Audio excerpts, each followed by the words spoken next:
Continuing with the best-selling diet book week here. Now, did you ever think that your blood type had anything to do with your diet? Well, this doctor says it does. He's the best-selling author of the book Eat Right for Your Blood Type. Here's Dr. Peter Adamo. All right, doctor, nice to have you. All right, now, most of us are either type A or type O. Here's the blood type O table. This is the A table. Let's start right here. Well, type O is basically an old blood type. So the best way to describe the type O diet is essentially kind of a caveman diet. This is what people ate when they were hunter-gatherers back 100,000 years ago, and this is what they best adapted to. Steak, meat? 100 million years ago.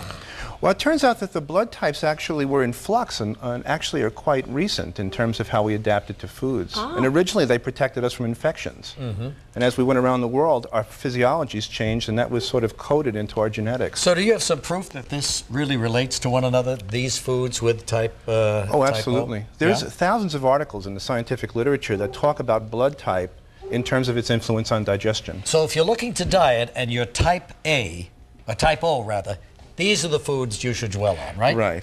And the yet, specific you have a high cholesterol situation and a heart condition, and he's been told not to eat red meat. Huh? Well, but it turns out that actually the idea behind actually using meat is not inherently that meat would cause the problem. And believe it or not, there's studies that show that, as Dr. Atkins said yesterday, carbohydrates can contribute to the formation of triglycerides in some people. All right, so you also recommend, what are these, figs? Yes. And this? Prunes. prunes. That's for the other Those protein are you've got. figs. Those are figs. Spinach, nuts. Basically, Not nuts. No, those are beans. Those are, what would be called a hunter-gatherer Why is everything I diet. say wrong? well, that's not a nut. Those Oh, are nuts. Eat that. That's a bean. I don't want a bean, I want a nut. Type A right here. This is Pineapple. mine. This is you. Yeah, What is and that? I went Tofu? right for the nuts, too. Tofu. Turns out that people who are type Peanut A have butter? to basically prevent certain types of common diseases. They have higher rates of cancer than the other blood types. And so the type A diet reflects the fact that these people cannot break down protein as effectively.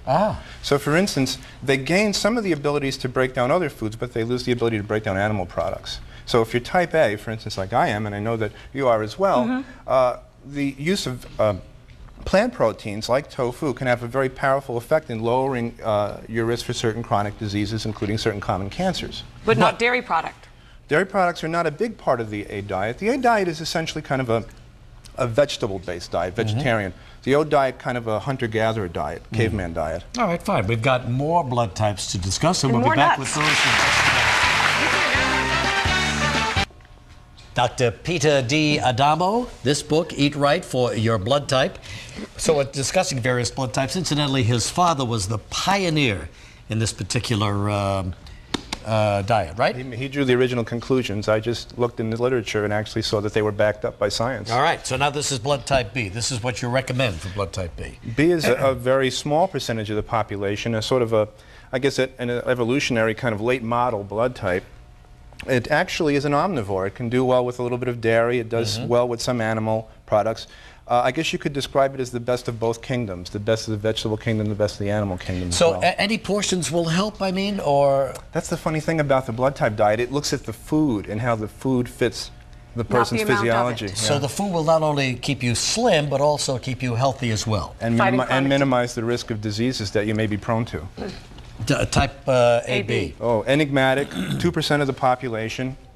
The only blood type that wasn't the result of evolution, but rather the result of smashing a population of A's into B's. Back in the early days, people ran around, they all had different blood types. It's a blood type that has the best and the worst of both A and B. So once again, cancer prevention becomes much more important in this blood type.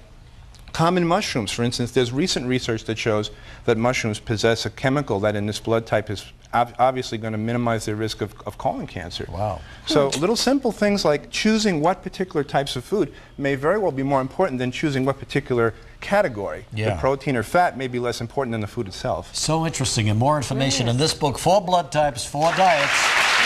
Eat for your blood type. Doctor, thank you very, very much. Enjoyed having you here. We'll be right For more back. information on any diets you see this week, please visit our website.